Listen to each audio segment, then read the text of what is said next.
नमस्कार दोस्तों, स्वागत है आप सभी का एक बार फिर से मेरे चैनल सारिका की आवाज़ में। सिंहासन बत्तीसी की सीरीज़ में आज मैं आपको 14वीं पुतली सुनैना के द्वारा बताई गई कहानी सुनाऊंगी, जिसका नाम है हिंसक सिंह का शिकार। तो उसकी कथा इस प्रकार है। राजा विक्रमादित्य सारे नरपोचित गुणों के सागर थे। उन जैसा न्यायप्रिय, दानी और त्यागी और कोई ना था। इन नरपोचित गुणों के अलावा उनमें एक और गुण था। वे बहुत बड़े शिकारी थे तथा निहत्थे भी हिंसक से हिंसक जानवरों का वध कर सकते थे।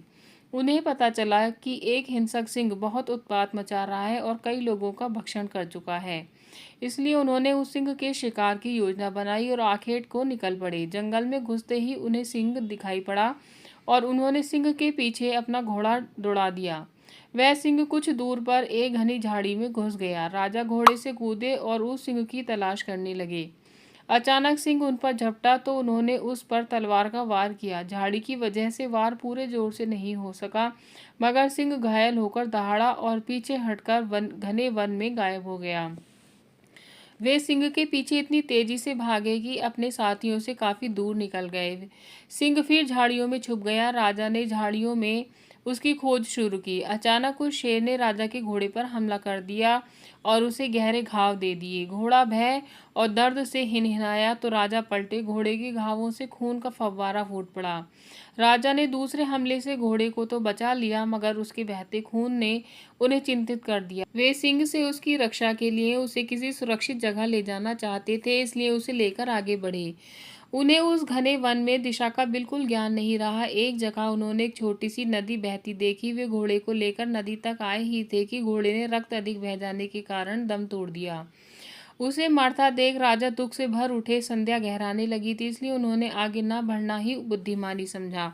वे एक वृक्ष से टिककर अपनी थकान उतारने लगे। कुछ ही क्षणों बाद उनका ध्यान नदी की धारा में हो रहे कोलाहल की ओर गया। उन्होंने देखा दो व्यक्ति एक तैरते हुए शव को दोनों ओर से पकड़े झगड़ रहे हैं। लड़ते लड़ते वे दोनों शव को किनारे लाए। उन्होंने देखा कि उनमें से एक मानव मुंडों की माला पहने विभत्स दिखने वाला कापालिक है तथा दूसरा एक बेताल है, जिसकी पीठ का ऊपरी हिस्सा नदी के ऊपर उड़ता सा दिख रहा था। वे दोनों शव पर अपना अपना अधिकार जता रहे थे। कापालिक का कहना था कि यह शव उसने तांत्रिक साधना के लिए पकड़ा है और बेताल उस शव को खाकर अपनी भूख मिटाना चाहता था। दोनों में से कोई भी अपना दावा छोड़ने को तैयार नहीं था।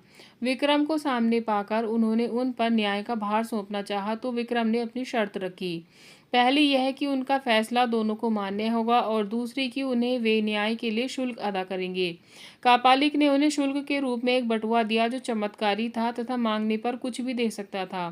बेताल ने उन्हें मोहिनी काष्ठ का टुकड़ा दिया जिसका चंदन घिस कर लगाकर अदृश्य हुआ जा सकता था। उन्होंने बेताल को भूख मिटाने के लिए अपना मृत घोड़ा दे दिया तथा कापालिक को तंत्र साधना के लिए शव। इस न्याय से दोनों बहुत खुश हुए तथा संतुष्ट होकर चले गए। रात घिर आई थी और राजा को जोरों की भूख लगी थी, इसलिए उन्होंने बटुए से भोजन मांगा।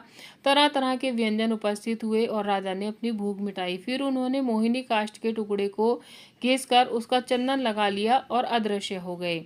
अब उन्हें किसी भी हिंसक वन्य जंतु से खतरा नहीं रहा। अगली सुबह उन्होंने काली द्वारा प्रदत्त दोनों बेतालों का स्मरण किया तथा अपने राज्य की सीमा पर पहुंच गए। उन्हें महल के रास्ते में एक भिखारी मिला जो भूखा था। राजा ने तुरंत कापालिक वाला बटुआ उसे दे दिया ताकि जिंदगी भर उसे भोजन की कमी ना हो। तो दोस्तों, ये थी 14वीं पुतली सुनैना की कहानी।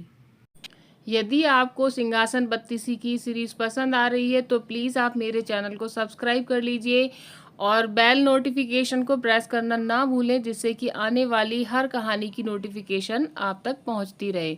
तो मिलते हैं अगली कहानी में, तब तक के लिए take care and bye bye दोस्तों।